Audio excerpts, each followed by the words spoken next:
ለትውልድና ለዘመን እድል ፈንታ አለመስጠት ሌላኛው የአመጽ ስርዓት። ብዙ ሰዎች በድሮ ታሪክ ትውልዱን መምራት ይፈልጋሉ። ለምን ሲባል ለዚህ ትውልድ እድል ፈንታ አይሰጡም። በእነሱ ቤት ይሄ ትውልድ የተማረ አይደል፣ ይሄ ትውልድ ጸጋ አይሰጠው፣ በቃ ይሄ ትውልድ ማስተማርም መፈወስም መናገርም መምራትም አይችሉም ብለው ያስባሉ። የድሮ የጃጀ ታሪክ ያመጡና እንዲሆኑ ነበር ይላሉ።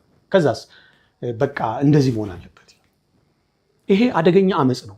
ይሄ ትውልድ እንደሚጋለብ ፈረስ አፉ ተለጉሞ ጀርባው ላይ ኮርቻ ተጭኖ ዝም ብሎ የሚጋለብ ትውልድ ነው። ይሄ ትውልድ እኮ የራሱ ዘመን አለው።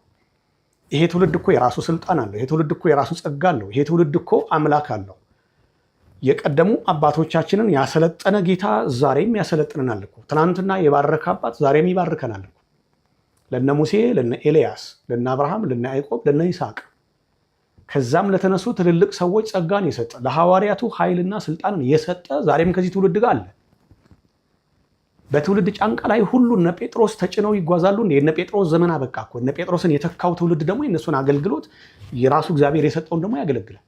አመፀኝነት ግን በአመፅ ስርዓት ውስጥ ያሉ ሰዎች ግን ምን ያደርጋሉ?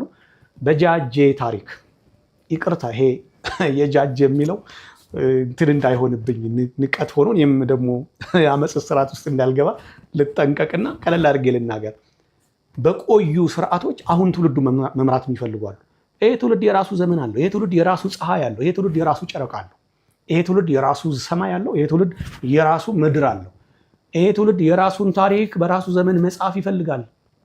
ትናንት የነበረውን እዚህ ትውልድ ላይ ልትጭን አይገባህም። የብዙ ሰው ችግር ይሄ ነው።